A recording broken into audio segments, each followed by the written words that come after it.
Wake up to your own potential. Realize how divine and magnificent you are, and realize you have the power to make changes. You are not stuck. You can begin to make changes by changing the way you think. And above all, go to the mirror and look in your eyes and say, I love you. I really, really love you.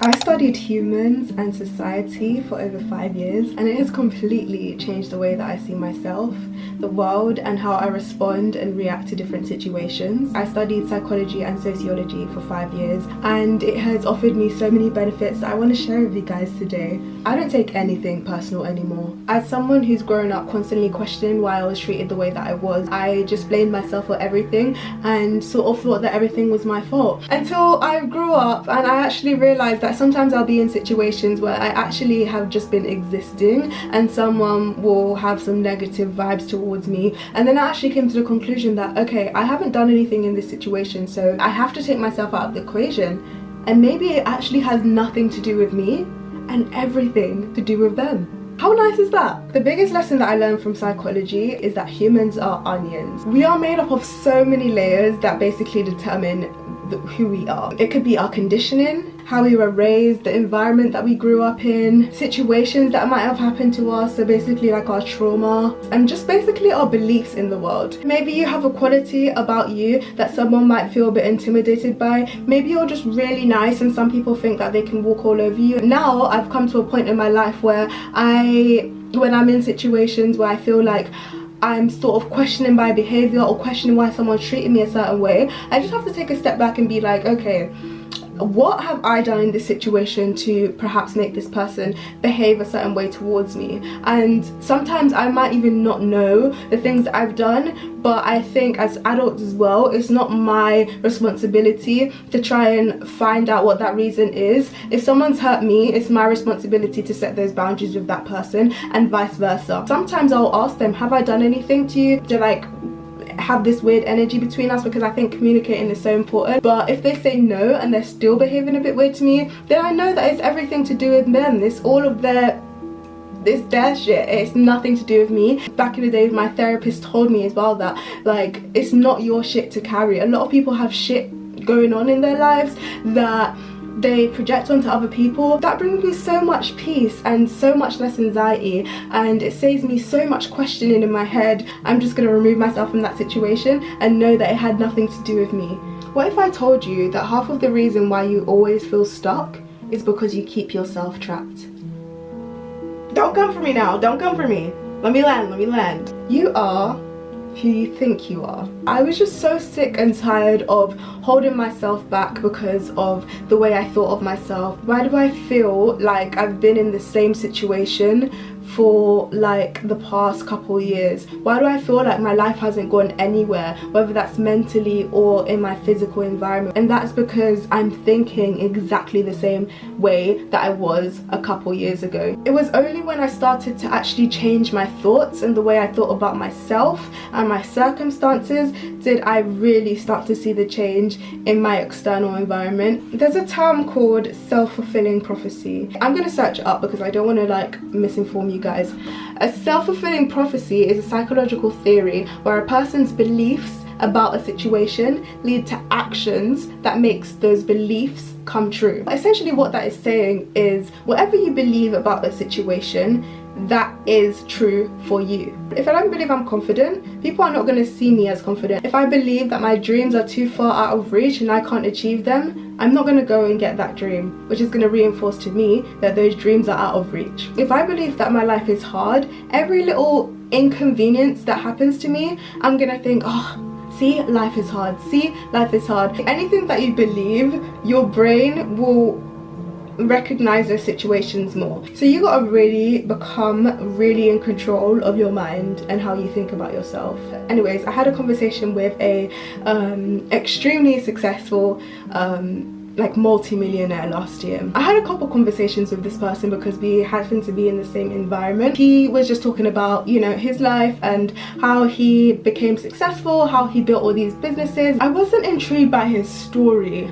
But I was more intrigued by the fact that he failed so many businesses, went bankrupt so many times, had so many obstacles along the way, and he still got to where he was now. I asked him, I was like, how did you do it? Like, you had so many things along that way that could have stopped so many people, that could have made so many people give up, but how did you not let that affect you? And he told me that it was sort of the way his parents raised him, and they were the type of people that when anything bad happened in their life, when they had any type of obstacles in their life, they basically weren't really rattled by it. They didn't focus really on the obstacles, they more focused on how they would overcome those obstacles and what the next step for them was.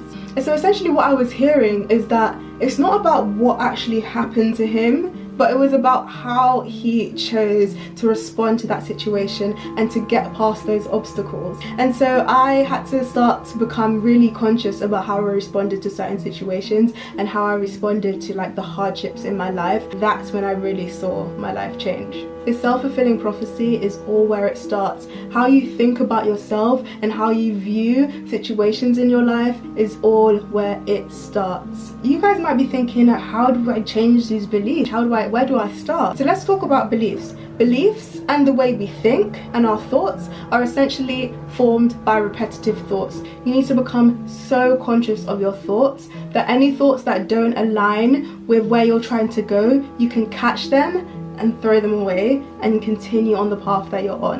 And now one thing that has really helped me along this journey is meditation.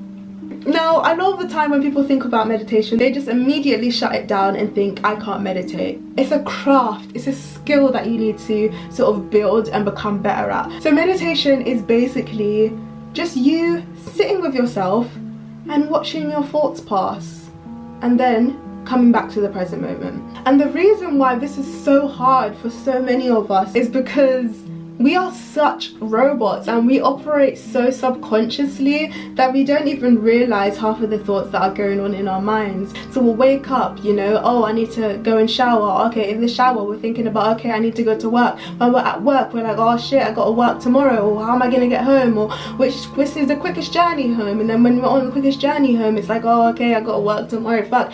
So half the time when we're doing things, we're not actually present within those things. We're just constantly thinking about the next thing, and in the process a lot of the thoughts that are going on is very negative thoughts. It's thoughts that are not really serving us. So when meditation comes into play, it's basically helping you to become a bit more conscious about those thoughts. It's just being present in this moment. And of course we're humans, so a thought will pass. Ugh, I just can't be asked to do this, like this is just not gonna work. Ugh, you know, it's that thought and you come back to that present moment. And essentially after a while, what happens is that you start to become a bit more conscious of the thoughts that might not be serving you. When these thoughts come into your head in your everyday life, you're going to be able to recognize them this time. Even when you're doing things and even when you're distracted, they're going to come into your head and you might be like, oh shit, I don't want you there. You're basically like sieving out all of the negativity from your brain. It takes time, it takes practice. It doesn't happen overnight. Not everything is in your control, but if you can control your mind and how you react to certain things and just choose to react in a bit more of a positive way or a bit more of a calm way, your life will change. Your thoughts and your beliefs can make or break you, girl. Now let's get deeper. What if I told you that from the day you are born, you are conditioned into the rat race? You're conditioned into the matrix.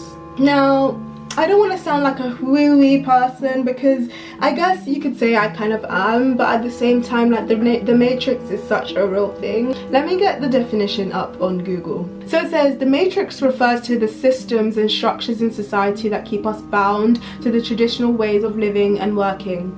These systems can include societal norms, cultural expectations, educational institutions, and corporate structures that often prioritize profit over people. I learned about a really cool theory called the correspondence principle in sociology. It's basically a term that describes how school and the educational system mirrors structures in society and mirrors like the workforce, and basically how school is conditioning us and training us to be workers and to believe that the 9 to 5 is normal, and wasting so much of your energy for such little bits of money and working paycheck to paycheck. Yeah, uniforms. We have uniforms in school, we have uniforms in the workplace. Hierarchy, we have hierarchy in school. They train us to think that, you know, subjects like English, maths and science are the safe routes and the right way to take. They don't want us to know that we can actually chase our dreams and chase our passions and chase the things that genuinely mean something to us and succeed in that just as well. And why do you think that half of the things that we learn in school aren't even used in the real world? After learning about all of these concepts, I completely took a 360 on the path that I was going down in life, and I've come to the conclusion that it's not about what you do, but it's about the time and the effort that you invest into that thing. And it's about the qualities that you have that will make you successful. And a lot of times in like our passions and our dreams, we sort of put it to the side as like a thing on this side. And so what happens is that the plan A and like the safe route will work out, and your hobbies and like your dreams and your creative pursuits and creative projects that you're doing on the side, they won't work out because you're putting all of your time, effort and energy into the plan A, that there's none left for the plan B. And so of course it's not going to work out because you're not investing the time and effort into these things to actually see it grow. Any route can be the safe route, and what you put in is what you get out. The older I get, the more I'm really starting to just appreciate the journey more than the destination. The less I seek temporary fixes of happiness that genuinely means nothing to me. Living a happy life for me is living a life with purpose and living a life with intention. And that brings me to my next point, which is the concept of cheap and expensive dopamine. We are so addicted to feeling good. We are so addicted to that next hit of dopamine and to just constantly feeling good that we find it so hard to just be in stillness, to be in silence, and to be just used to those normal boring days. It might be social media, or it might be, you know, binge watching a TV show. It might be, you know, eating a lot of things just to make you feel good. It might be, you know, drugs, alcohol, sex, whatever you like, girl. None of these things actually serve any purpose other than making you feel good in that moment. It actually makes me feel worse than it actually makes me feel good. And that's where I really started to understand the concept of cheap and expensive dopamine. Cheap dopamine often comes from short-term pleasures that might have detrimental long-term effects, and they don't contribute to a fulfilling life. Basically, filling the time with things that are not good for you. Expensive dopamine is often associated with experiences that contribute to long-term happiness and well-being. It encourages behaviors that align with our long-term goals or personal core values. So this might be things like diet, exercise, sleep, setting and accomplishing goals. Cheap dopamine costs you nothing. If anything, it just wastes your time. But expensive dopamine costs you your time, energy, and often involves a bit of sacrifice. Maybe sacrificing sleeping in and laying in bed all day to maybe get up early and go to the gym. I've recently just started running, and the way it makes me feel, honestly, is better than anything that I've felt in a while. It's not only just the running, but it's the feeling of being able to actually say that instead of, you know, sleeping in, I got up today and I chose to run. And it's that feeling of like seeing myself actually get better and running for longer distances. That expensive dopamine tops any other feeling that I would get from the cheap dopamine and from social media and all these other things. Once in a while, indulging in these things are fine, but I think it becomes negative when we're just constantly doing it to feel some type of way rather than actually wanting to do it. When we detach from all of those like quick hits and that cheap dopamine, life can feel very dull and it can feel very mundane because we're not filling our life with all these meaningless things that don't actually matter. And that's why I love to like have that slogan of like enjoying the beauty in the mundane. I actually did a little video of this if you want to go check that out. But you start to like enjoy the dull moments a bit more, and you start to enjoy like the small pleasures a bit more. You start to notice these little moments because you're so comfortable with life not always having to be exciting. Like you really just appreciate those things more because you know that you worked for it, you know that you had your ups and downs and it was really stressful, but you pushed through all those hard times. So the moral of the story that I'm trying to say here is that no matter what I want in life, anything that I truly want will not come easy, but those things are the things that usually matter the most. Sometimes I want to go out and get drunk as fuck, and that's also okay. But I think what I'm trying to say is that everything in moderation is okay. So I think it's basically a balance, you know. I hope you guys like this video, and I hope it got your brain thinking a little bit, you know. I love to get people thinking. I'm just that girl. See how you feel and let me know. Like, subscribe, comment, and I'll see you guys soon. Bye.